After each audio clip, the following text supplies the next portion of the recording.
this video we are going to see about the coherent and non-coherent receivers, which is the unit 1 of this advanced digital communication techniques. Under this, the following topics are covered, that is the optimum receiver for the signals corrupted by the additive white Gaussian noise.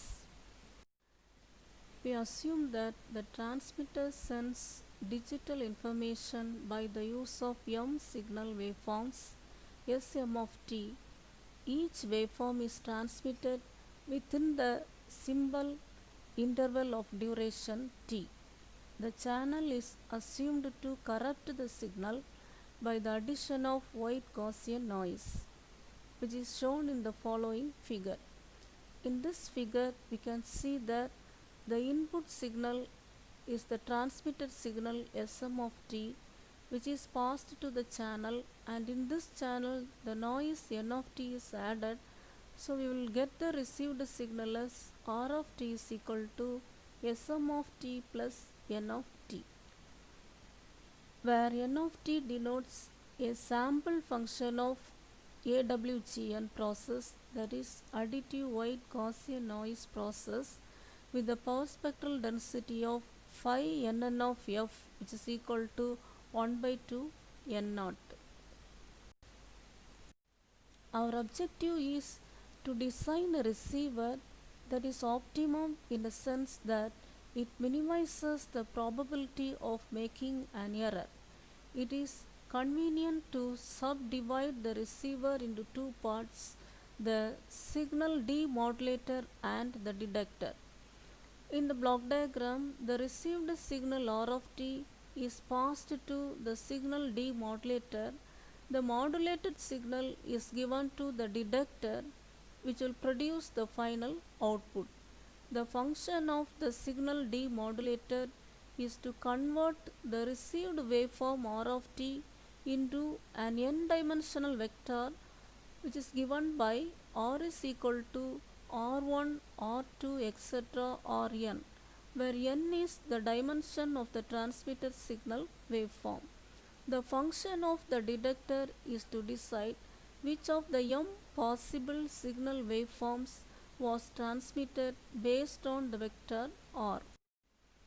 Two realizations of the signal demodulator are described in the next two sections. One is based on the use of signal correlators. The second is based on the use of matched filters. The optimum detector that follows the signal demodulator is designed to minimize the probability of error. Now we'll see what is meant by correlation demodulator. We describe a correlation demodulation that decomposes the receiver signal and the noise into n-dimensional vectors. In other words, the signal and the noise are expanded into a series of linearly weighted orthonormal basis functions Fn of t. It is assumed that the n basis function Fn of t span the signal space, so every one of the possible transmitted signals of the set Sm of t can be represented as a linear combination of Fn of t. Suppose the received signal R of t is passed through a parallel bank of n basis function Fn of t as shown in the following figure.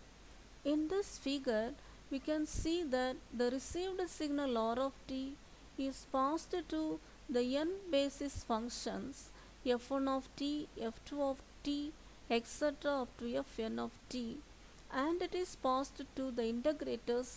Finally, we will get the output as R1, R2, etc. Rn. So, from the block diagram, we can write the equations as integral 0 to t R of t f k of t dt is equal to integral 0 to t Sm of t plus n of t into fk of t dt.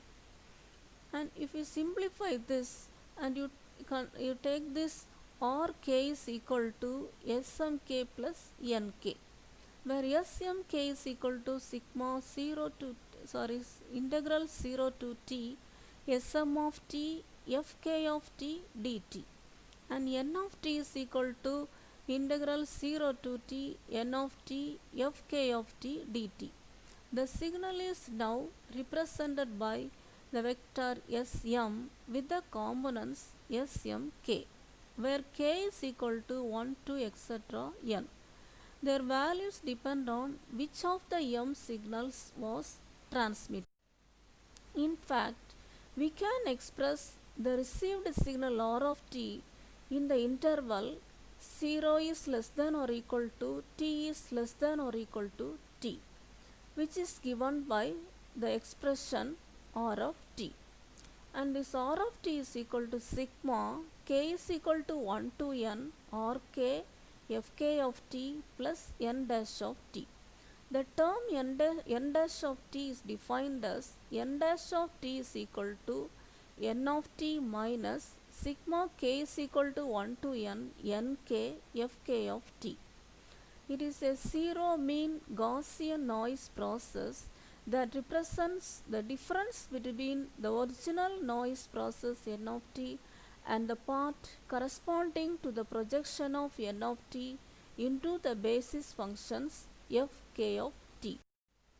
We shall now show that n dash of t is irrelevant to the decision as to which signal was transmitted. Consequently, the decision may be based entirely on the correlated output signal and the noise components. The noise components nk are Gaussian and the mean values are E of nk is equal to integral 0 to t expectation of n of t into fk of t dt, which is equal to 0 for all values of n, and their covariances are obtained by the following equations. And in this equation, the autocorrelation is represented by the expectation of n of t into n of tau.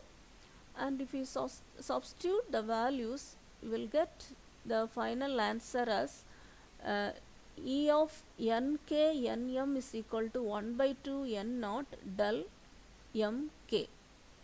And here del of t minus tau represents the perspectral density of this del of t minus tau is given by phi nn of f. Its value is 1 by 2 n naught. Now we can conclude that the n noise components nk are zero mean uncorrelated Gaussian random variables with a common variance sigma n square is equal to 1 by 2 n naught.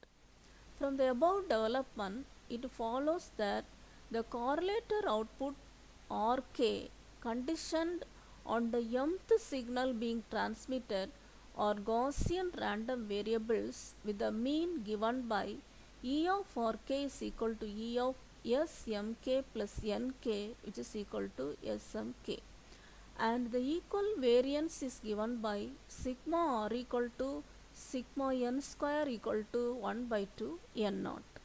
Since the noise components nk are uncorrelated Gaussian random variables, they are also statistically independent. As a consequence, the correlator outputs Rk conditioned on the mth signal being transmitted are statistically independent Gaussian variables. The conditional probability density functions of the random variables r is equal to r1, r2, etc. rn is given by p of r by sn, r by sm is equal to the product of p of rk by smk, and which is given by the probability of this term is equal to 1 by square root of pi n naught exponential of e power minus rk minus smk the whole square by n naught. for k is equal to 1 to etc. up to n. By substituting the equation A into equation B, we can obtain the joint conditional probability distribution functions. That is P of R by Sm is equal to 1 by pi n naught power n by 2 exponential of minus sigma k is equal to 1 to n Rk minus Smk the whole square by n naught.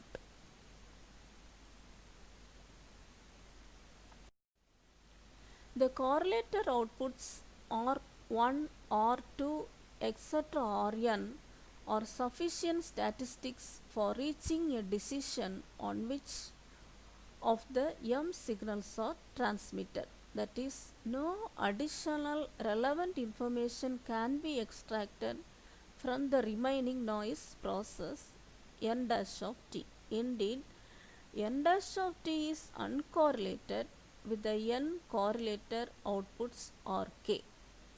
If you find the expectation of this n dash of t and Rk, we will obtain E of n dash of t into Rk equal to expectation of n dash of t Smk plus E of n dash of t Nk, which is equal to E of n dash of t Nk. So if you see all these lines and if you subtract the values and if you simplify this, we will get the expected value of this term as 0. That is, the expectation of n dash of t into Rk is equal to 0. Since n dash of t and Rk are Gaussian and uncorrelated, they are also statistically independent. Consequently, n dash of t does not contain any information that is relevant to the decision as to which signal waveform was transmitted. All the relevant information is contained in the correlator outputs Rk, and hence we can ignore n dash of t. So with this we can end this topic, and we will continue this remaining topic in the next video.